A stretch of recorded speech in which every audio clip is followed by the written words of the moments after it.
പുരാതന കാലം മുതൽ ക്രിസ്ത്യാനികൾ വലിയ നോമ്പിന്റെ 41-ാം നാൾ പരമ്പരാഗതമായി ആചരിക്കുന്ന ദിനമാണ് കൊഴുക്കോട്ടാശനി. കൊഴുക്കോട്ട എന്ന പലഹാരം വീടുകളിൽ ഉണ്ടാക്കിയാണ് ഈ ദിവസം ആചരിക്കുന്നത്. 50 നോമ്പിന്റെ ആദ്യ 40 ദിവസങ്ങൾ ഈശോ മരുഭൂമിയിൽ 40 ദിനരാത്രങ്ങൾ ഉപവസിച്ചതിനെയും പിന്നീടുള്ള 10 ദിവസങ്ങൾ ഈശോയുടെ പീഡാസഹനത്തെയും ഓർത്ത് ക്രിസ്ത്യാനികൾ നോമ്പ് അനുഷ്ഠിക്കുന്നു.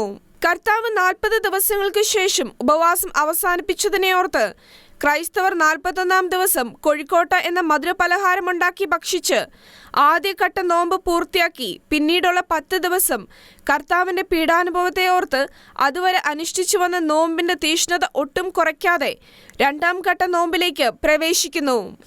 കൊഴുവെന്നാൽ മഴുവെന്നാണ് അർത്ഥം.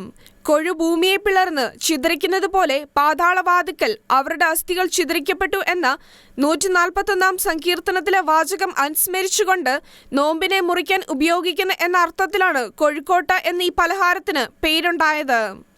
ലാസറിന്റെ ശനിയെന്നും ഈ ദിവസം അറിയപ്പെടുന്നുണ്ട്. ജെറുസലേമിലേക്കുള്ള യാത്രയ്ക്കിടയിൽ ഈശോ താൻ ഉയർപ്പിച്ച ബെഥാനിയയിലെ ലാസറിന്റെ ഭവനത്തിലെത്തിയപ്പോൾ ലാസറിന്റെ സഹോദരിമാരായ മർത്തയും മറിയവും തിടുക്കത്തിൽ മാവ് കുഴച്ച് ഈശോയ്ക്ക് തയ്യാറാക്കി നൽകിയ ഭക്ഷണത്തിന്റെ ഓർമ്മയ്ക്കായി കൂടിയാണ് പുരാതന കാലം മുതലേ കേരളത്തിലെ നസ്രാണികൾ ഓശാന ഞായറിന്റെ തലേ ദിവസം കൊഴുക്കോട്ട തയ്യാറാക്കിയിരുന്നത്. പീഡാനുഭവ ചരിത്രത്തിൽ ഈശോയെ എറിയാൻ ഉപയോഗിച്ച കല്ലുകളെ അനുസ്മരിപ്പിക്കുന്നതാണ് കൊഴുക്കോട്ട എന്നൊരു വിശ്വാസവും ഉണ്ട്. ഈശോയെ തൈലാഭിഷേകം നടത്താൻ ഭക്ത സ്ത്രീകൾ കരുതി വെച്ച സുഗന്ധദ്രവ്യങ്ങൾ അടക്കം ചെയ്ത പാത്രത്തെ സൂചിപ്പിക്കുന്നതാണ് മധുരം അകത്ത് ചേർത്ത കൊഴുക്കോട്ട എന്നതാണ് മറ്റൊരു വിശ്വാസം. പലഹാരം ഉണ്ടാക്കുന്നയാളുടെ കൈവിരൽ പാടുകൾ കൊഴുക്കോട്ടയിൽ ഉണ്ടാവണമെന്നാണ് പൂർവികർ പറഞ്ഞിരുന്നത്.